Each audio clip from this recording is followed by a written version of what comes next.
Delhi assembly ఎన్నికల్లో వరుసగా Aam Aadmi party అత్యధిక స్థానాల్లో విజయం సాధించింది. 2015 అసెంబ్లీ ఎన్నికల్లో 67% పోలింగ్ నమోదు కాగా ఆమ్ ఆద్మీ పార్టీ 67 స్థానాల్లో విజయం సాధించగా బీజేపీ 3 స్థానాలకే పరిమితమైంది. కాంగ్రెస్ ఒక్క స్థానంలో కూడా విజయం సాధించలేకపోయింది.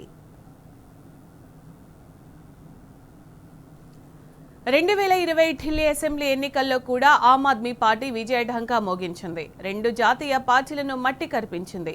2020లో 62% పోలింగ్ నమోదు కాగా కేజ్రీవాల్ పార్టీ 62 స్థానాల్లో గెలుపొందింది. బీజేపీ 8 స్థానాల్లో గెలుపొందగా కాంగ్రెస్ మాత్రం రెండోసారి కూడా ఖాతా తెరవలేదు.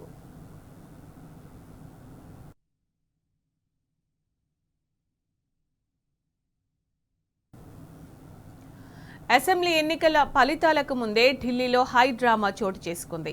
తమ అభ్యర్థులను బీజేపీ కొనుగోలు చేసేందుకు ప్రయత్నిస్తుందని ఆప్ అధినేత కేజ్రీవాల్ సంచలన వ్యాఖ్యలు చేశారు. ఎన్నికల్లో బీజేపీ గెలుస్తుందని మెజారిటీ ఎగ్జిట్ పోల్స్ అంచనా వేశాయి. అయితే ఎన్నికల్లో తమదే అధికారమని ఆమ్ ఆద్మీ పార్టీ అధినేత అరవింద్ కేజ్రీవాల్ స్పష్టం చేశారు. తమ అభ్యర్థులను కొనుగోలు చేసేందుకు బీజేపీ ప్రయత్నిస్తోందని, మంత్రి పదవులతో పాటు ఒక్కొక్కరికి 15 కోట్ల వరకు డబ్బులు ఎరగా వేస్తుందన్నారు. కేజ్రీవాల్ ఆరోపణలను బీజేపీ ఖండించింది. కేజ్రీవాల్ ఆరోపణలపై ఢిల్లీ లెఫ్టినెంట్ గవర్నర్కు బీజేపీ ఫిర్యాదు చేసింది. బీజేపీ నేతల ఫిర్యాదు మేరకు ఎల్జీవీకే సక్సేనా దర్యాప్తుకు ఆదేశించారు. ఈ క్రమంలో అవినీతి నిరోధక శాఖను విచారణకు ఆదేశించినట్లు అధికారులు తెలిపారు. ఎల్జీ ఆదేశాల మేరకు ఏసీబీ అధికారులు కేజ్రీవాల్ ఇంటికి చేరుకున్నారు.